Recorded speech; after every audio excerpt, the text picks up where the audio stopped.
గోత్రం చెప్పండి నాయనా. ఆవాల గోత్రం హర్షవర్ధన్. ఆవాల గోత్రోద్భవస్య హర్షవర్ధనావధేస్య. మీ ధర్మపత్ని పేరు చెప్పండి. చంద్రిక. ధర్మపత్ని చంద్రికా నామ్నీం సహ కుటుంబానాం క్షేమస్థైర్య ధైర్య వీర్య విజయ అభయ ఆయురారోగ్యైశ్వర్యాభివృద్ధ్యర్థం ధన కనక వస్తు వాహన సిద్ధ్యర్థం శ్రీ పరమేశ్వరి ప్రీత్యర్థం పూజాం కరిష్యే.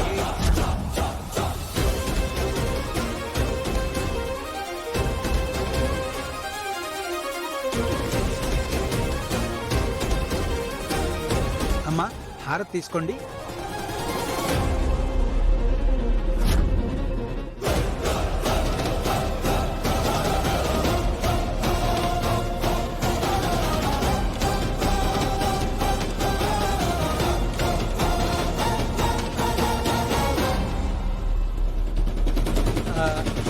ఎక్కడికి వెళ్ళావు చామంతి? రమాదేవి అమ్మగారు గుడికొచ్చారు శర్మగారు. నన్ను ఇక్కడ చూస్తారేమోనని వెళ్ళి దాక్కున్నాను. దేవుడే పంపించినట్టు ప్రేమ్ బాబే వచ్చి ఆయనకి తెలియకుండా అమ్మగారు నన్ను చూడకుండా ఆయనే కాపాడారు. అవునా అమ్మా? త్వరగా కార్యక్రమాన్ని ముగించేద్దాం. కూర్చోమ్మా. అలాగేనండి. వారేరి?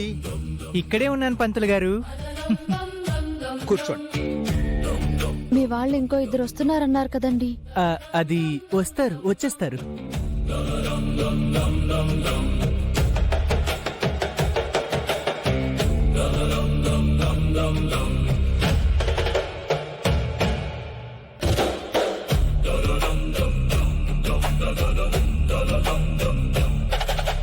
పూసలు గుచ్చుతున్నావా?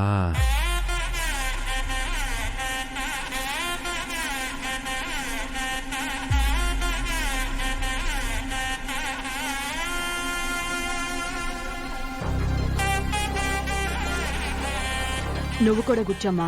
అలాగే.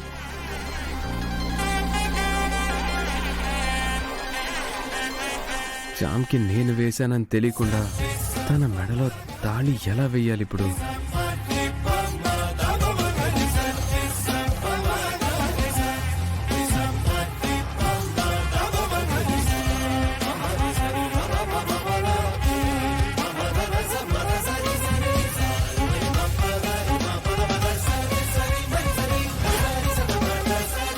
మీరు కూడా కూర్చోండి అమ్మా. ఇవ్వండి.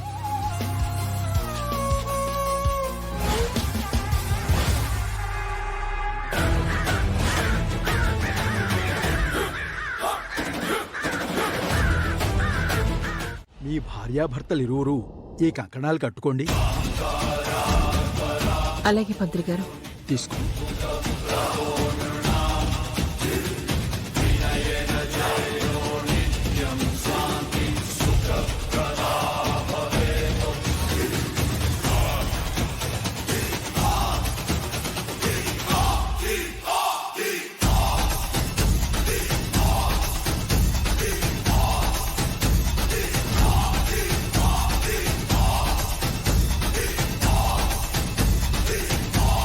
అమ్మా, మీ భర్త గారి గురించి అమ్మవారిని తలుచుకుని మీ కోరికను నివేదించుకోండి. భర్త అనుకో, రగిలిపోతుంది ఇక్కడ. తల్లి, నాకే కోరికలు లేవు. ఒకటే ఒక్క కోరిక, ఆయన ఎల్లప్పుడూ క్షేమంగా ఉండాలి. ఆయన్ని నేను ప్రేమిస్తున్నాను. ఆయనంటే నాకు ప్రాణం. ఆయన కోసమే నేను ఆ ఇంట్లో ఉంటున్నాను. వారికి ఆయురారోగ్యాలు, సంపూర్ణ ఆయుష్ను ప్రసాదించమ్మా. మీరు అక్షంతలు తీసుకోండి. మీ భర్త కాళ్ళకి నమస్కారం చేసుకోండి అమ్మా.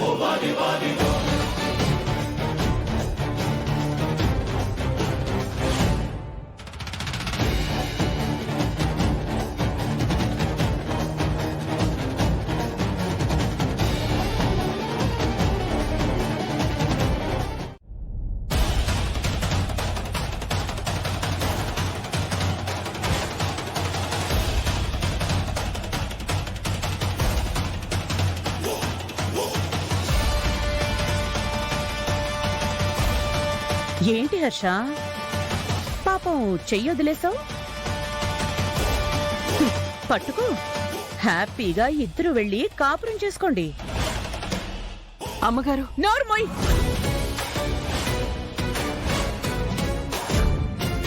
రమా, నువ్వు నోరు పారేసుకునేంతగా ఏమీ జరగలేదు. ఈ రోజు మొదటి శ్రావణ శుక్రవారం కాబట్టి తను ఇంట్లో నా సమక్షంలో పూజ చేసుకోలేదు కదా, అందుకే అమ్మవారి ఎదుట పూజ చేసి నా ఆశీర్వాదం తీసుకుంటానని చెప్తే వచ్చాను. ఆ, అది చెప్పింది వెంటనే ఈయన పదా అని వచ్చాడు. రమా, దీన్ని ఇష్యూ చేయకు. చేస్తుంది మీరు. ఇంట్లో సాంబారు చెయ్యకపోయినా అదొచ్చి నీ మీద పడింది. బట్టలు మార్చుకున్నానని అబద్ధం చెప్పి దీంతో గుడికొచ్చావు.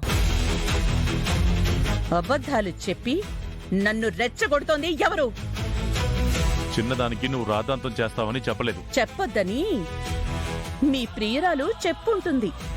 ఇంకా ఆపుతావా? అసలు ఏంటి నువ్వు? చంద్రికకి ఈ మాత్రం కూడా స్వేచ్ఛ ఇవ్వవా? ఓహో, దానికి ఆ మాత్రం స్వేచ్ఛుందని మీరు భావిస్తే నా కళ్ళు కప్పడం ఎందుకు?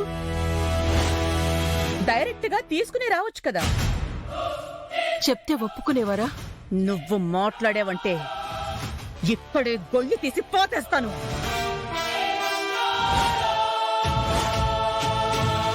రమా, ఏం మాట్లాడుతున్నావు? Mind your tongue. మీరు ఒప్పందాన్ని బ్రేక్ చేస్తే నేను నోరు మూసుకుని ఉండాలా? ఏం బ్రేక్ చేసాం? మన ముగ్గురు మధ్యన అగ్రిమెంట్ ఏంటి? మా బంధం ఎవరికి తెలియకూడదనే కదా. మేమెవరో కూడా పూజారి గారికి తెలియదే. అక్కడ కూడా నేను తెలిసిన వాళ్ళు ఎవరూ లేరే. ఎక్కడ ఒప్పందాన్ని బ్రేక్ చేశాం? మేమిద్దరం ఏమైనా నీ కళ్ళు కప్పి చెయ్యకూడని తప్పులు ఏమైనా చేస్తున్నావా? చెయ్యకూడని పనులు ఏమైనా చేస్తున్నావా? ఎప్పుడో సంవత్సరానికో 2 సంవత్సరాలకో ఒక్కసారి ఇలా గుడికి రావడం కూడా తప్పేనా? నాకు తప్పే. రమా, తనెవరు? నా చేత్తో తన మెళ్ళలో 3 ముళ్ళు వేసిన నా భార్య. నీ జీవితం తన జీవితం. నా జీవితంలోకి నువ్వెలా వచ్చావో నీకు బాగా తెలుసు. తెలిసి కూడా నువ్విక్కడికి వచ్చి ఇలా మాట్లాడటం కరెక్ట్ కాదు. నువ్వు ఎన్నన్నా చెప్పు,